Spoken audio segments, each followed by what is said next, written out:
Haleluya, salam saudaraku. Berjumpa kembali dalam program Jalan Kehidupan. Masih dalam segmen Sapa Jemaat di Rumah, kita akan bersaat teduh bersama-sama agar sepanjang hari yang akan kita lalui hari ini sungguh menjadi hari yang menyenangkan dan diberkati oleh Tuhan. Mari kita berdoa. Bapa, kami rindu lawatan-Mu melawat kami. Dan biarlah firman yang sebentar kami renungkan boleh menjadi rema yang akan menuntun sepanjang hari ini untuk kami mentaati kehendak-Mu. Berfirmanlah, kami siap diberkati. Dalam nama Yesus. Haleluya. Amin. Firman Tuhan kali ini saya ambil dari Matius pasal 14 ayat 24 sampai 27. Saya ulangi, Matius 14 ayat 24 sampai 27 berkata, perahu murid-muridnya sudah beberapa mil jauhnya dari pantai dan diombang-ambingkan gelombang karena angin sakal. Kira-kira jam 3 malam datanglah Yesus kepada mereka berjalan di atas air. Ketika murid-muridnya melihat dia berjalan di atas air, mereka terkejut dan berseru, "Itu hantu!" Lalu berteriak-teriak karena takut. Tetapi segera Yesus berkata kepada mereka, "Tenanglah, aku ini, jangan takut." Haleluya. Saudara-saudara, hari ini kita akan berbicara tentang panik. Setiap kita pasti pernah mengalami apa yang namanya panik. Pertanyaannya, apakah itu panik? Wikipedia mencatat bahwa panik adalah semacam kecemasan dengan ciri diserang rasa takut yang luar biasa selama beberapa waktu lamanya. Timbulnya perasaan bahwa sesuatu bencana akan terjadi atau adanya ketidakmampuan untuk mengendalikan diri sekalipun sebenarnya tidak ada sesuatu yang buruk yang benar-benar terjadi. Seseorang dapat merasakan sensasi fisik yang kuat selama serangan panik berlangsung. Sensasi fisik itu mungkin terasa seperti mengalami serangan jantung, atau paling tidak ada gejala-gejala yang mungkin ke arah itu. Serangan panik, saudara-saudara, dapat terjadi kapanpun dan kepada siapapun. Dan mereka yang mengalami serangan panik ini dapat menjadi begitu khawatir dan ketakutan jika hal tersebut sewaktu-waktu dapat terulang kembali, atau istilahnya adalah traumatis. Pertanyaannya adalah, apa yang biasanya menyebabkan kita menjadi panik? Panik muncul karena sesuatu yang terjadi begitu tiba-tiba, di luar dugaan. Keadaannya begitu rupa dan tidak bisa dikendalikan, menyebabkan kita bereaksi negatif terhadap keadaan tersebut, saudara-saudara. Dan karena kepanikan itu menyebabkan kita bisa melakukan apa saja yang kita pikir dapat menyelamatkan diri kita. Sebagai contoh adalah ketika pertama kali berita tentang virus corona menyerang kita, begitu banyak masyarakat kita mengalami kepanikan dengan cara panic buying, yaitu membeli barang-barang perlengkapan atau kebutuhan secara berlebihan agar terselamatkan bila keadaan yang buruk akan terjadi. Dan karena begitu paniknya, sampai-sampai kita tidak bisa berpikir realistis atau analisis terhadap situasi yang sedang terjadi. Atau dalam kasus yang lain, misalnya di luar dugaan terjadi sebuah kecelakaan yang menyebabkan kita harus berhadapan dengan situasi yang begitu mendadak dan menyebabkan korban terluka parah misalnya. Itu bisa menyebabkan kita mengalami kepanikan yang luar biasa.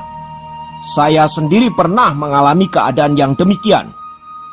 Atau situasi-situasi yang lain di mana keadaannya susah atau tidak dapat kita kendalikan. Saudaraku yang dikasihi Tuhan, penyebab utama dari semuanya itu adalah karena kita tidak tenang dalam menghadapi masalah yang tiba-tiba nongol dalam hidup kita. Seperti yang dialami oleh para murid-murid yang dicatat oleh firman Tuhan di atas, saudaraku, Bagaimana ketika mereka berlayar ke tengah-tengah danau dan kemudian terjadi angin sakal yang menyebabkan perahu mereka ditimbus oleh gelombang yang begitu hebat dan luar biasa.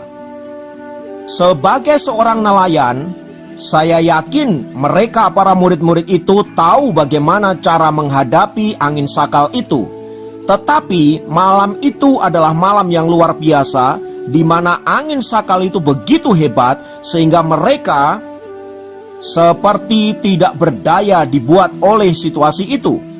Karena hal itulah saudara-saudara, para murid-murid yang sebenarnya adalah ahli di dalam pelayaran menjadi begitu panik luar biasa.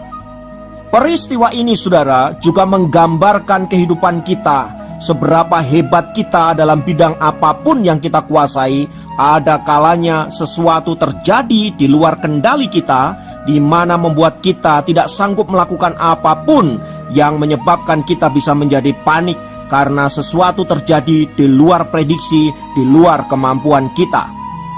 Saya yakin Anda juga pernah mengalami masa-masa seperti ini, atau hari ini Anda sedang mengalaminya.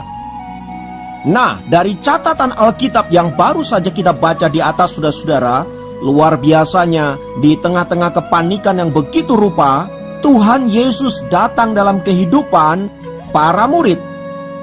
Ia datang menyatakan kuasanya yang dahsyat dan luar biasa.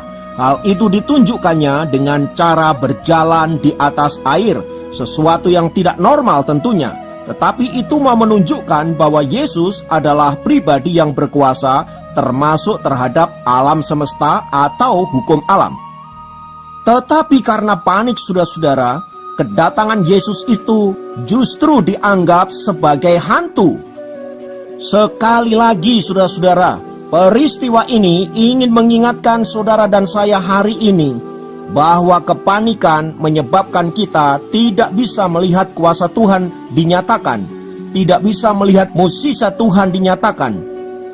Bahkan kita tidak pernah bisa melihat bahwa Yesus sedang bekerja di dalam hidup kita untuk menolong dan melepaskan kita.